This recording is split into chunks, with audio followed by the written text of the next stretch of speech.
Hello, hello. Welcome to the Fuel the Fire podcast with your host, Shannon Safi. Today, we have Amy Guerrero, who is a powerful woman that supports others in regulating their nervous systems. I'm really excited to have her on here today. We just recently connected, so I'm excited to see what comes through in this conversation. And yeah, just really what's alive in this moment. And hopefully, there's some really beautiful takeaways that you'll all have from this. Thank you, Shannon. So nice to see you today. Yeah, likewise. Yeah. So, Amy, tell us a little bit about yourself outside of work before we dive into some of your expertise. Oh my goodness. Yeah. It's interesting. I'm at this phase in my life where outside of work, I'm just so chill. I was in a relationship last year and I moved to Boulder with him. And so it was like we were on this beautiful journey of me opening wider than maybe I've ever opened in my life. And we were adventuring all the time and doing all these things. And we came to a place in our relationship where it was just time to part ways. And we parted ways. And so I've spent it's been a year like today, actually, where we parted ways, and we've stayed in contact and we love each other very much. But this year has really been about digesting and metabolizing and growing my roots deeper in what I learned in that relationship about myself, about what I desire sexually, what I desire from my partner, what I desire from with my business and my partnership. So I've taken the last year to really let all of that settle in and integrate. So it's included like lots of nourishment, a lot of time in California, a lot of time in the ocean, a lot of yoga. I'm like very much into how I nourish my body so that I can metabolize everything that I learn. So this last year has really, I'm feeling like the end of that year too, just how naturally our bodies can feel that. So over the last few days, I'm like, wow, like I'm so grateful for that for him. And I have been the whole time. But now I can really feel the roots settling in of how beautifully I showed up in that relationship and how much I learned about how I want to relate. So outside of my business, I'm practicing what I teach all the time. That's such a good way to put it. And it's so true, especially as a coach. I feel like that is so important to really practice what you preach, as Mm, cliche as that is. I think that's so key. It gives you that ability to connect to people, it gives you more empathy. And I really love that journey. That's so exciting. And I mirrors in relationships are so mm, powerful and it can reflect a lot back to you. And just like you said, it teaches you so much about yourself that in other cases you might not recognize otherwise. And different people are different mirrors. So different mm. humans will highlight different aspects of you and take you in different directions that maybe weren't exactly what you expected or could have preconceived prior to. Yeah, for sure. Yeah. And when I open to love and really like let it in, like I just open so wide. And so, like, something that I've really learned about my system is like that I have a lot of capacity, a lot of capacity because I've lived through so much. And something that I think that I really took away from this relationship is like, how do I slow down and hold myself more in the width of my capacity without like blowing out or the nervous systems of the people around me? So, it's a deep, deep, deep responsibility when you're like living with someone and you can take a little bit more, but then I'm so committed to being in the receptivity. So, because I can take more doesn't mean I need to do more. It means I need to sit back and receive and like let it be there and realize that like everyone's capacity, just it comes in expansion and contraction. And the importance of my urgency and my big love, and how my nervous system just wants to play and like have people like meet this excitement that I have for life, which I always have, that like it can overwhelm a system very easily. And so like learning to sit back in that energy and staying open was probably my biggest learning for the year plus that we were like relating. And it takes even growing my capacity more to like, oh, okay, I'm not going to close this energy off, but I'm also not going to like let it spill out and affect him. So like let him come on his own and respect where his system's at. So it was a beautiful experience. Lots of learning. Yeah. I'm so curious for you to just expand on what it looks like in practical terms to be more open. And I think there was another phrase specifically you used that is slipping my mind, but just kind of what that practice really looked like in day-to-day Yeah, terms. for sure. Yeah, I think it's open and receptive because I think, when growing up in a home where you have a lot of energy, let's just say, I'll just give an example that maybe everyone can relate to, or you don't have a lot of energy and your parents do have a lot of energy. And so you don't feel met. It's like you're ready to go outside and play, and your sisters and brothers are in front of their, well, probably TVs at the time because we didn't have all these devices back then. But like, and so you feel left out, you feel lonely, you feel sad, you're feeling all these sensations in your body, and they contract inside your body. You're just like, oh, nobody wants to play with me. And so the system kind of closes when we feel unmet. And then the other way around, if you just don't want to do anything and you really need that downtime, but everyone's kind of forcing you and pulling you to all these activities that don't feel good to your system, again, you kind of close and go inward, and you're not really available for connection and co-regulation with everyone because you're like, I need to rest. It can be really confusing to a child because we don't have agency at that point. We're depending on our family to take care of us. We're depending on our caregivers.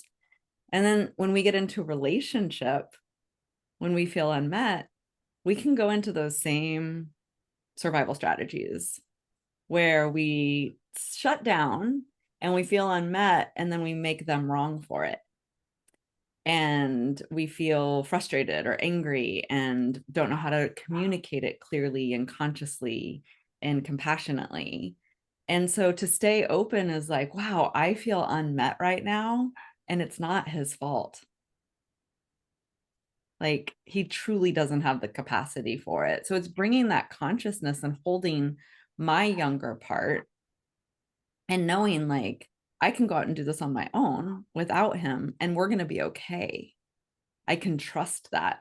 But it takes a real practice of conscious awareness, because if that was my childhood, then it's easy to just act out in that younger part and never really grow her up or hold her on my own.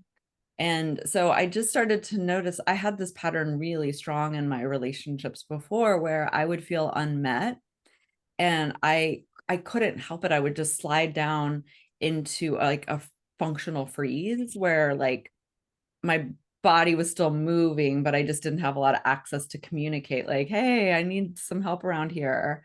And so my partners would feel me frozen and cold. And it was really difficult for them because I'm a very open and warm, sensual, erotic woman.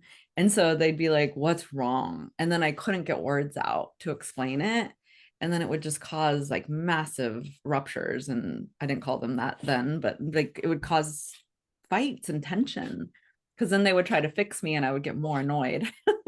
And then I would close down more. And I was just like, oh. So to learn to stay open and receptive and hold myself in that and be able to clearly communicate, like, I feel unmet and that's okay. It's not your fault. So I'm going to go take care of myself, was like so beautiful. Does that Mhm. land for you? Yeah, I think a big part of that is, or I guess a lot of people listening might kind of feel, or at least, okay, let me speak in my own terms, because who knows what people are listening are exactly thinking.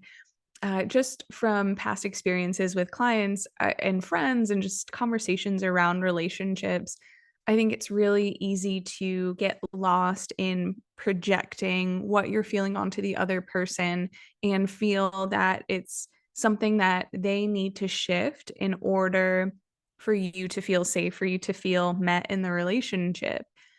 When you're reflecting and taking time to learn about who you are in relationship, how to show up, what you want, what's an ideal balance look like for you, it can sometimes feel difficult to differentiate what's a projection and what's genuine in the way you're relating or the connection that you have to the other person, and really know what is it that I need to really look at and heal within myself versus is this something about the connection that I need to explore and see if this is truly the right connection for me. Yeah, for sure. And he was in the work too. And so we would have like beautiful opportunities to really reflect that and actually go like, no, we actually meet each other here. This actually works, but my system goes slower than yours. And can that be okay? Right. And so then I had to hold myself a little bit wider and bigger to stay open of like, yeah, that can be okay because I process quickly, I digest quickly, I actually metabolize quickly the information, and I just always have. It's just how my system is. And so then I would just give him space, and then he'd be like, "Okay, I get it. I know where I stand." And we actually just a few months ago got to process it at an even deeper level with about not 6 months of us not living in the same place. And then he even realized more of where he felt he wasn't holding himself, and then he would project that onto me as if it was my responsibility to do that, and then he'd feel guilty and spin around in his mind. And so it's just like it's so fascinating how we meet each other in relationships, and it takes practice, and no one's at fault. Like how can we do that in a beautiful way that like it's no one's fault? It just Mhm. isn't. It's like that's the way we showed up. And look what we got to learn. Yeah. For me, in those moments, so you talked about how maybe you were processing or your system was moving faster than his.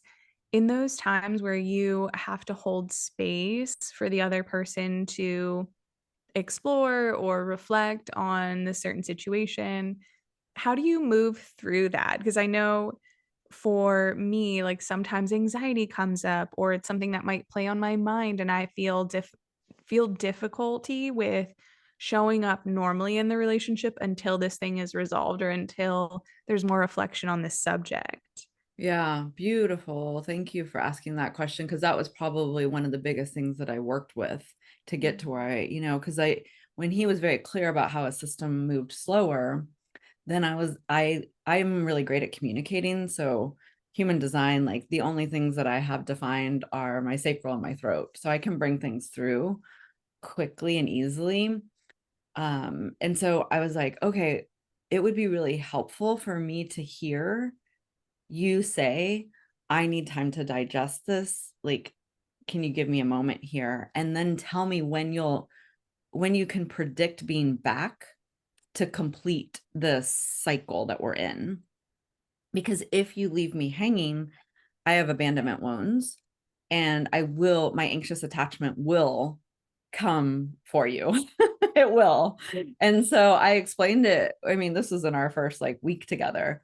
I think I was on our first weekend date together. I told him all of this because it's just so important. And if you're slow and I'm fast, and then you don't tell me when we're going to come back and complete this, my attachment system will get activated. I will get anxious and I'll be weird. I'll be really weird. I'll be like, which will make him go into his avoidance. And so that was one thing. And then I would go to yoga I would go play in the mountains. I'd go for a drive. Like I would do something to give my system, my nervous system, that release of the energy as well. And let my little girl play too, because she didn't have those words back then. And so she acted anxiously in so many relationships. And just tell myself, like, we didn't do anything wrong. He just needs a little space. He just needs a little time. And with more practice, he would come back faster to be able to tell me. Every once in a while, I would send him like 10 videos on Instagram, like showing him the pattern. Yeah. Like, see, this is what's happening. And then I'd be like, I couldn't help it. Sorry. Yeah, I did it totally imperfectly, but it wasn't about him. It was about me expanding my capacity to hold it or going, I don't want to fucking practice this. Peace out. Right. And I never decided that because I know for me, it was something that I want to practice. And I wanted to hold myself in, and that it truly didn't have much to do with him. Mm. Do you feel that you could join in relationship with virtually anyone so long as you're able to communicate effectively and both be transparent and conscious and have these times where you sit and talk about patterns, behaviors, what you're working to overcome? Yeah, I do. Yeah, I don't believe that. I don't believe like that we're incompatible. I believe that our systems have a certain amount of capacity. And it may not be that we're going to be intimate partners for the rest of our lives or whatever it is, or friends even, because this is a friendship thing too. Like this is with every relationship. This is something I teach deeply in my work because I do believe it's possible. It does take two willing, sovereign adults that are like, yo, let's fuck around and find out. I don't know what's going to happen. Right. Yeah. And every system doesn't agree with that. But like, I just look back on my friendships of people I used to really party and throw down with. And now, as a conscious, sober woman, there are many people that I'm still super deep and close with that we've had these conversations to maintain those talks that we would have on ecstasy at night until 2 days later, whatever it was. But now we can have them with me in full consciousness because I'm the same person. I'm just not partying like I was. And our connections have deepened and like lovers that I still, that I still play with, that we're able to connect at this deeper level because I choose to hold myself and make it clear, like, in order for us to continue this relationship, this is necessary for me now because I practice what I teach. And I'm not going to put myself in a situation where I feel like I want to go backwards. Hmm.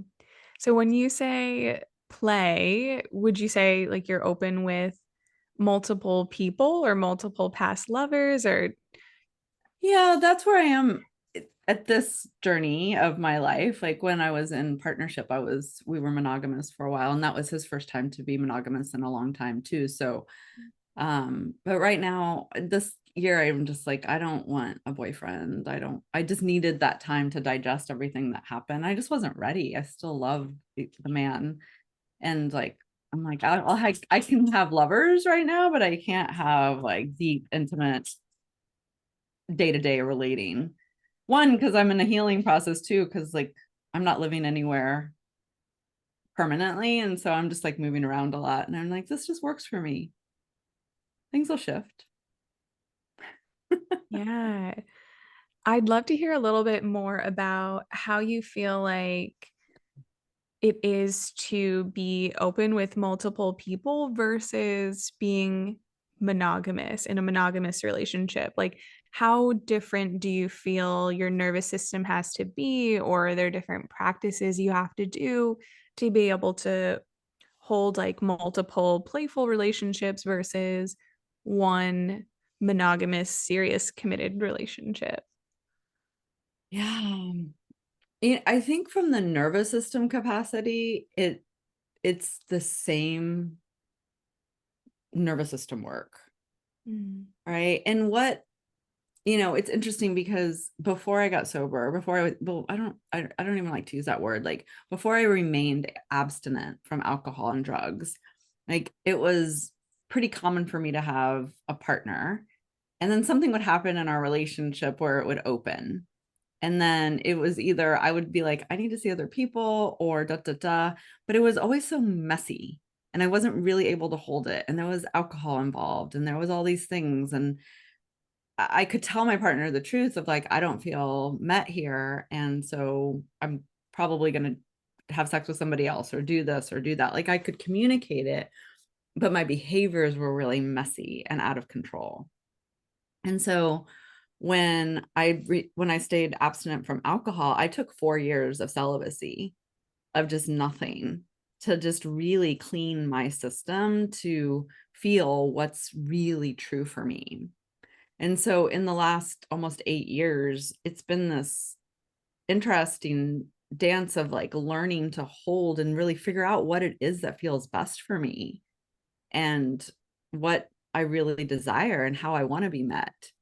And so I think that to answer your question specifically, it's like it's not much in the nervous system that needed to change for me from this practices, but it's being really clear about what I'm available for and then checking in over and over again, because I can say I'm available for one thing and then it can change.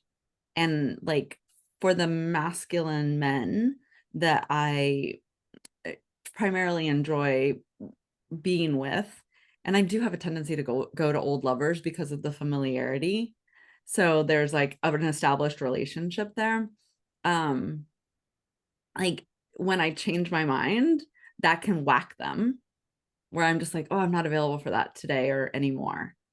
And then they're like, wait, we already agreed to this. And I'm like, yeah, but like today it's different. And like we've got to be flexible in our systems for that, because that's what's following truth of the moment is.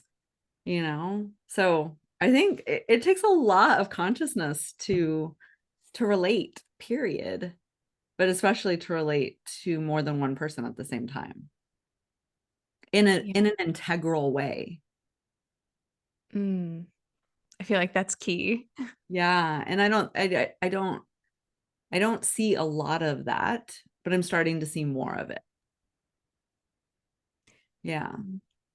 Just from hearing you speak on that, one thing that came up for me was kind of this fear of not knowing if one day someone's going to change their mind. So, like when you're in a monogamous relationship or when you're in any kind of situation, any degree of partnership with a person with some significant level of intimacy, there's this fear, and I'm sure it's attached to a deeper wound, but maybe a common one that, okay, this person could change their mind at any point, right? And now it's just a lot more common, especially when you see divorce rates being higher now. So there's almost like this greater fear or greater probability, statistically speaking, for relationships to split.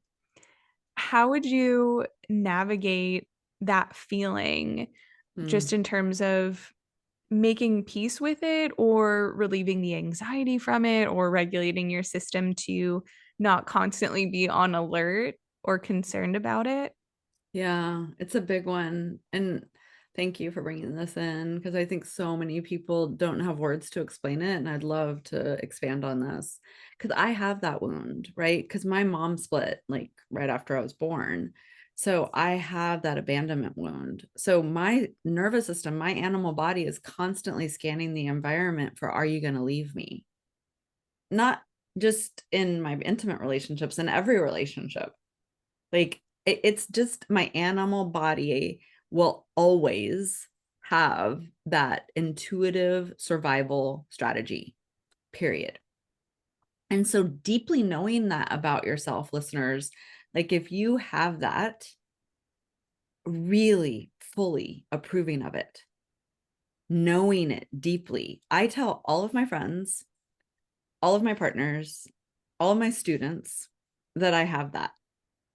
Because at the end of the day, I'm just an animal. And when I'm in my animal, I do not have access to this beautiful, smart brain of mine. And I will respond weird. I'll get clingy. I'll be like little monkey under your armpit. Like, don't. Or are you gonna leave me? Are you gonna leave me? Which is annoying because, to the other person, if they don't know that about you, if they know that about you, then it's a whole different game. So I tell everybody, and this I've been practicing actually, even when I was still using alcohol and drugs to cope. Like, I'm just like, I have this. And so it's really important to me because I can neurocept withholding. So neurocept means that like I can smell, taste, feel the texture of anyone, anywhere withholding from me any information at all times, like a dog, like a trained drug dog, like like anybody anywhere trying to lie or withhold. I'm like, I know what's happening. Tell me the truth. And that can be really aggressive. Or I can say, I feel really activated in my abandonment right now. So I'm going to give you the opportunity to share with me anything that you may be withholding. Mm. And it's interesting because with my last partner, we got into a place where he was withholding and I could sense it. And then I went and looked for the evidence and found it. And he wasn't ready to hold himself in that truth. And so he was like, "You're being jealous." And I'm like, "I'm not." But I can see how that would be an easy way to avoid this conversation. And so I sat down on the floor and I was like, "I'm 5 right now. My mom showed up at school again to try to kidnap me. I feel abandoned. I'm scared." Like, that's what's happening in my system. Your withholding brings that part of me up. So you don't have to tell me now, but I'm not jealous. I'm scared and I'm young, even though I'm in this 47-year-old body, right, at the time. And he was like, "I really get it." And I'm like, "Okay, when you're ready, I'm ready to talk about it." Right. But I need to like find my 47-year-old before we have this conversation. Right. But like that was a really clean way to communicate what I was feeling. But this takes practice. This takes a lot of awareness of yourself, and it's vulnerable. It's much easier to be like, "You're right, I'm jealous," and da da da, and like have all these like ridiculous, well, I don't want to say they're ridiculous. It's much easier to talk about the symptoms rather than the root cause. I'll put it that way. And so we end up arguing about the same thing over and over and over again, rather than just going right for the meat and right for the root. And I'm going to go right for the root gal at this point in my life. But like I have several students right now who are in relationship where their younger part is so afraid of their partner leaving them and the relationship's not really working, but they can't stop it. They can't stop the pattern.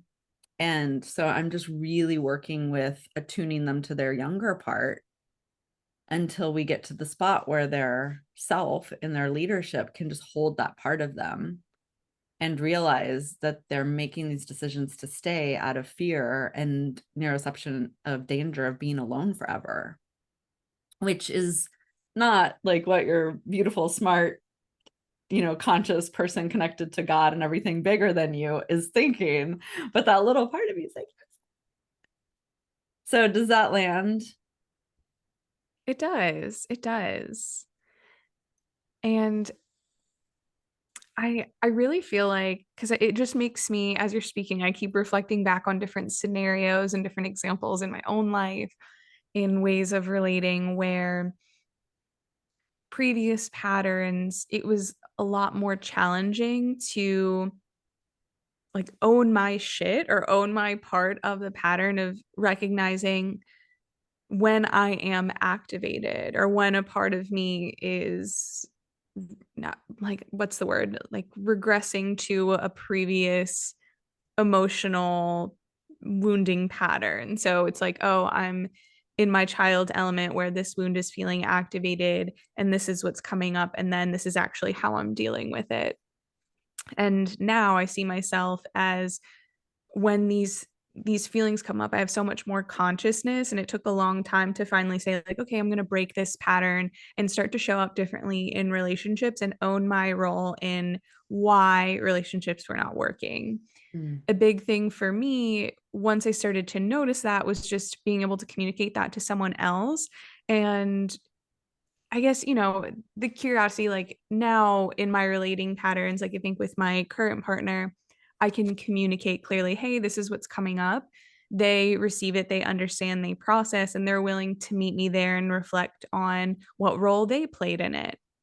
But I think the other part of me is curious if you're with a partner who maybe isn't as conscious, right? So Mm. you're saying like, hey, I'll use this specific example. Like, I didn't hear from you at all today. And when you finally texted me at 9 p.m., you were like, hey, I'm too tired to talk today. Let's chat tomorrow, like as an example. And that could just like activate you. It's like, oh my God, we have this pattern and we normally talk every day. And, is there something that he's not telling me? And it can sort of go into this pattern of thinking that like you did something wrong or there's a disconnection in the relationship.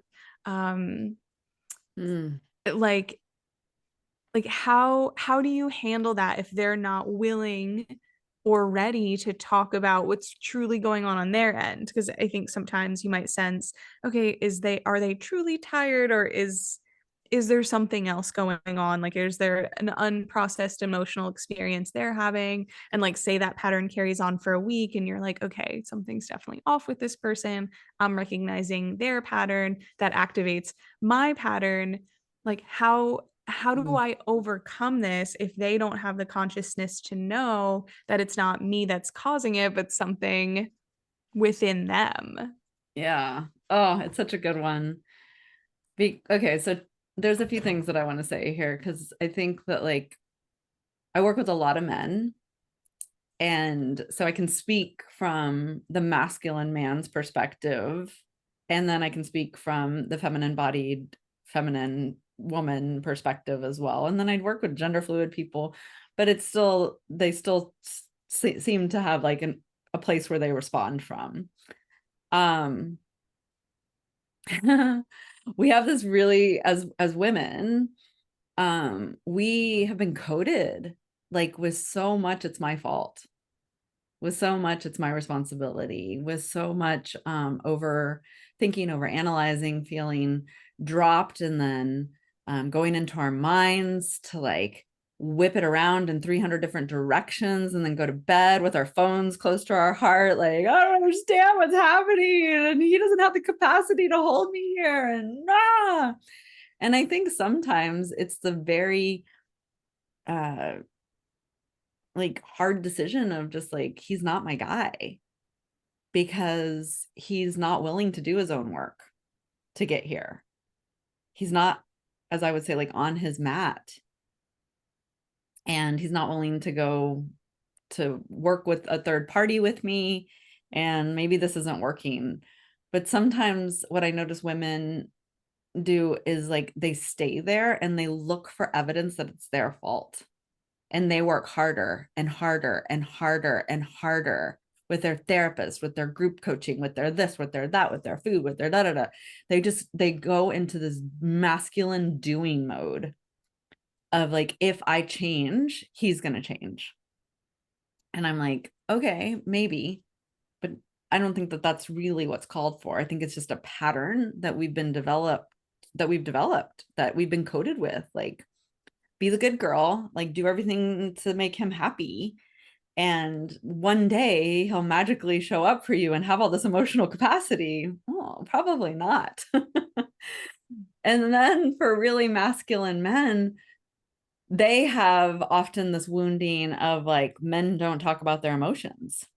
Men keep that to themselves. I don't want her to see me like that, because if she does, she'll reject me.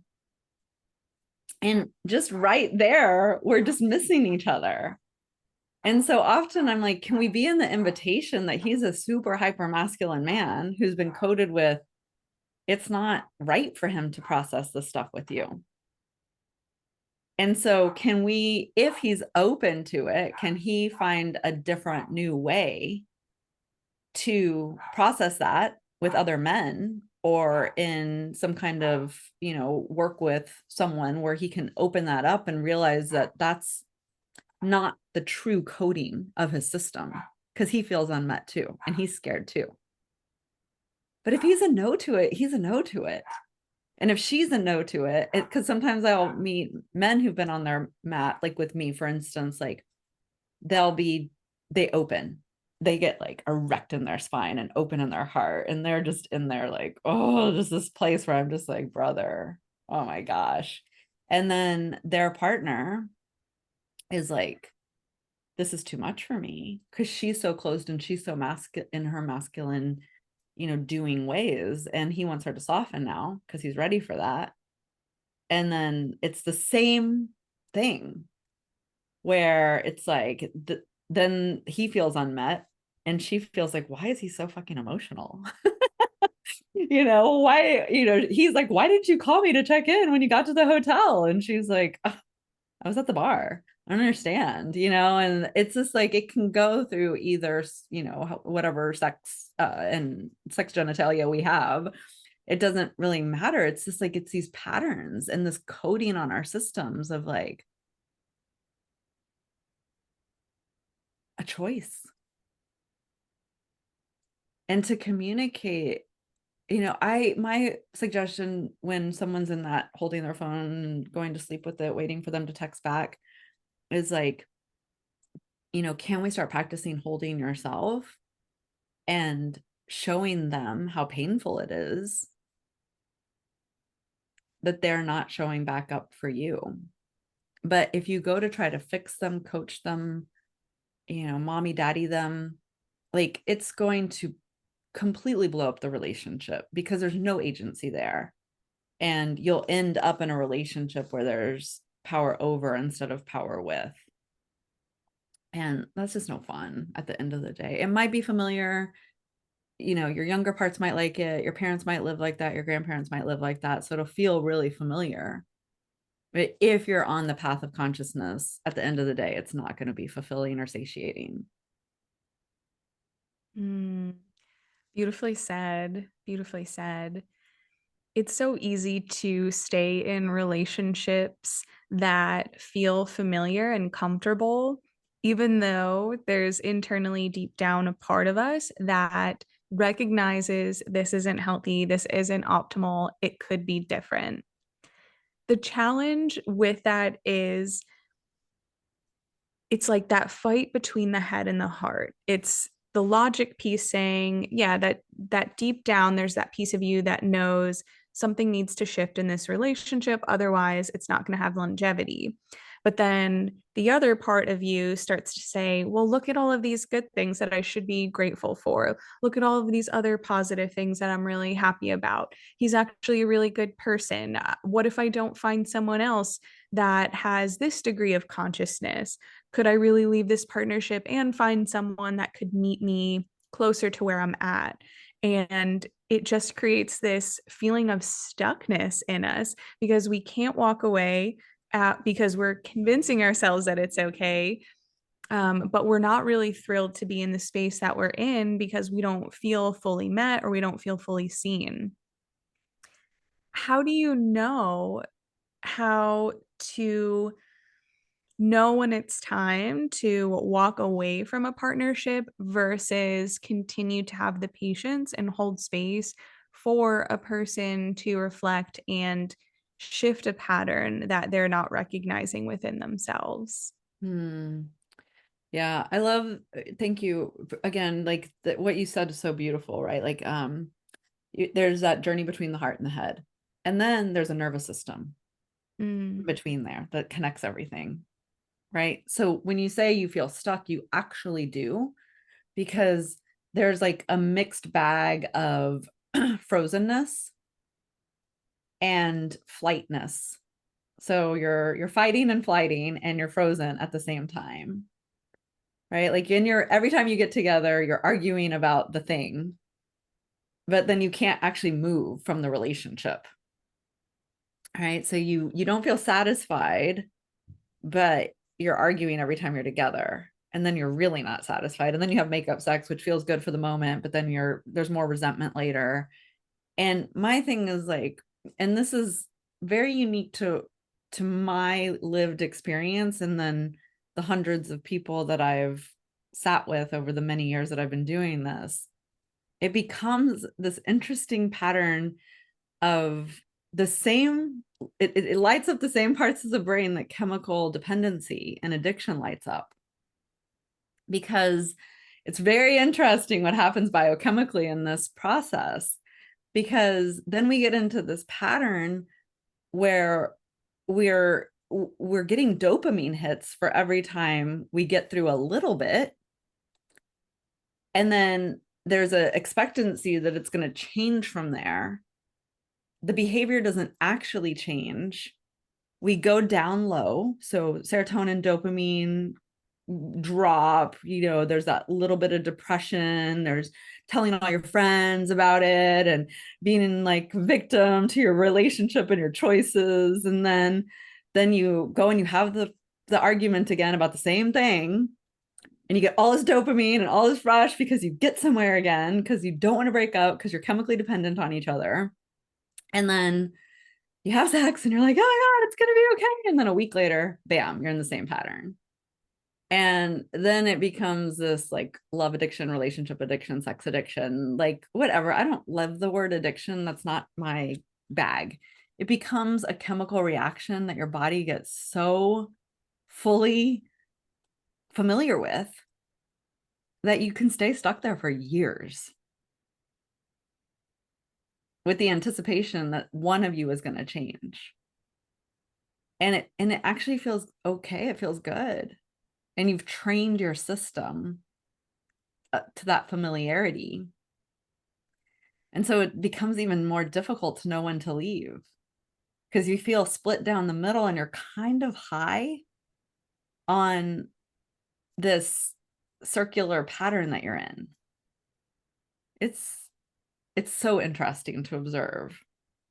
And, to put it in the models that I've been trained in through my own chemical dependency, I'm like, it's not different. It's just not. And so it can be really hard to leave, because the chemical come down from that experience is like detox. And I have detoxed dirty, and I get it. And sometimes I'll sit with my students that finally say, this has got to stop. And we're in detox for like 90 days. And there's no literal physical, dependency on a substance, but they're dependent on that chemical cascade of what they were in for so long, waiting for the other person to change and being so consumed by that pattern. And yeah, it's quite something. And so it's like when we know we're ready to leave is when we're deteriorating sometimes. And I'm like, my thing is like, my rock bottom was so horrific that like I really start to call the patterns when I see this in other people with love and relationship, because I'm like, oh, we don't want to have to hit the rock bottom of this. We just don't. So I'm going to start calling it now. And I'm a guide. Like, you're going to make your own choices, and I'm not going to interrupt with God's plan for you. Right.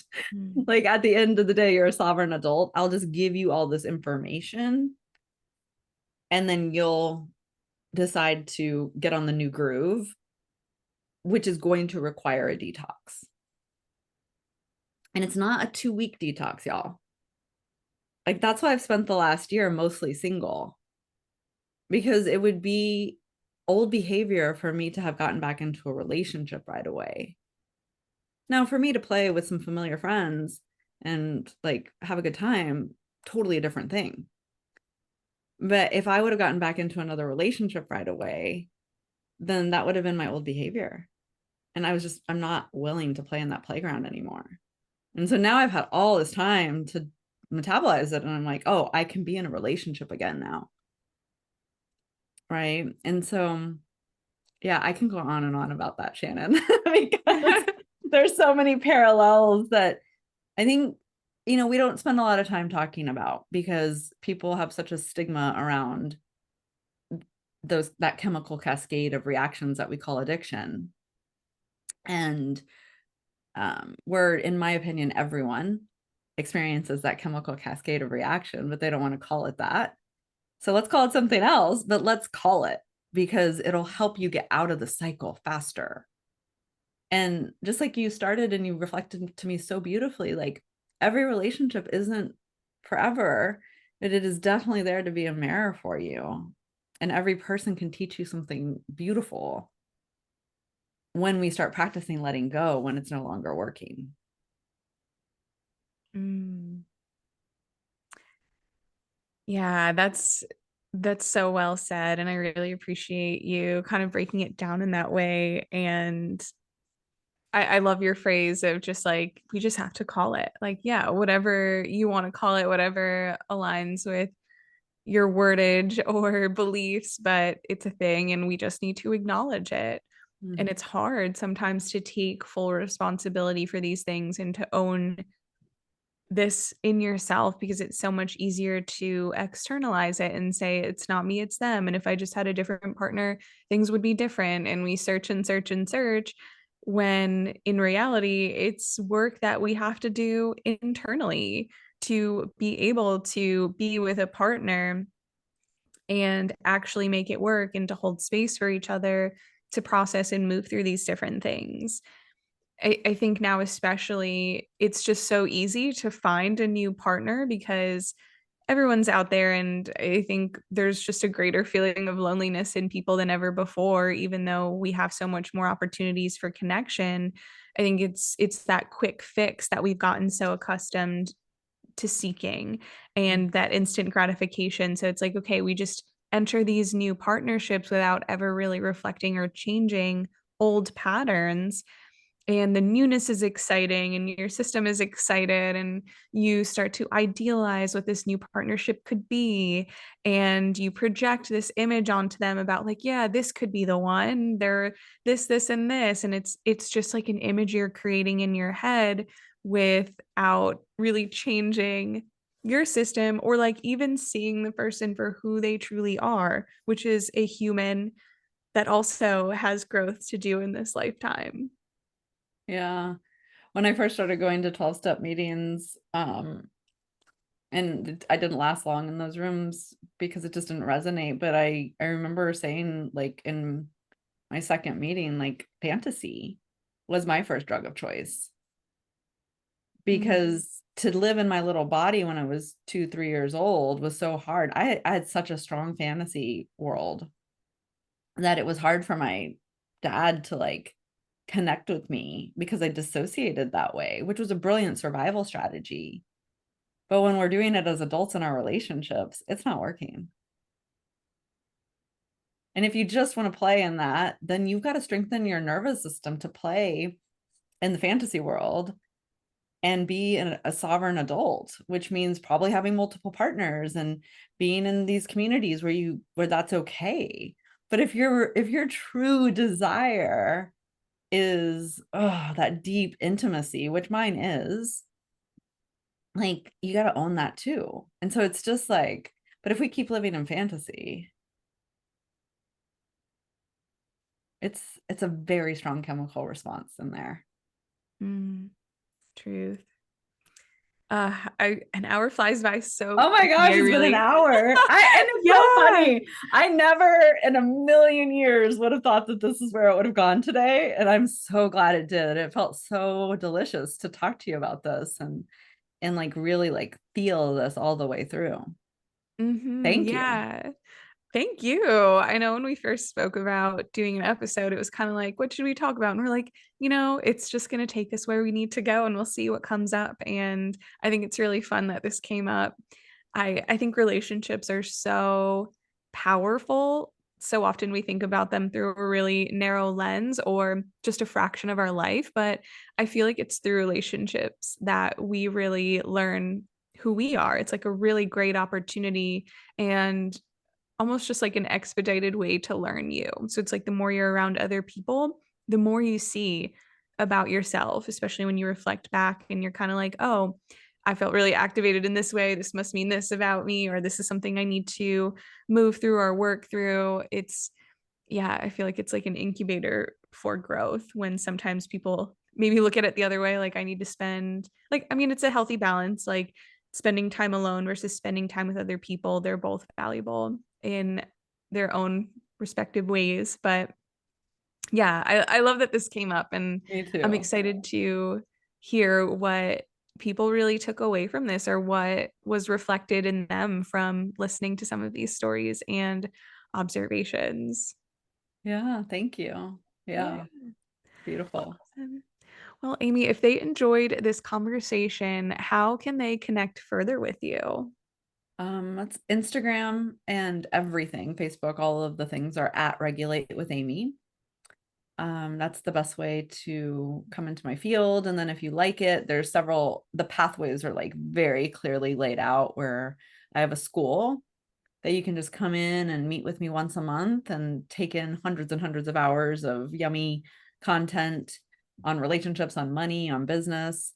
If you're ready to go into more deeper work and really lay the foundation of your new way of life, Roots is the program where we really like create the roots of your new way of life. And then I have an inner circle for people that are in that advanced leadership spot where they really want to be a part of that conscious creation process, is called Lead with Love. That's so fun. They sound so awesome. And we'll link that in the show notes so people can check it out and explore a little bit further. Thank you. Um, all right. Well, thanks for tuning in, guys. I'm sure both of us would love to hear your feedback. So if you had any thoughts or takeaways, feel free to DM us. Yes. Thank you. Um,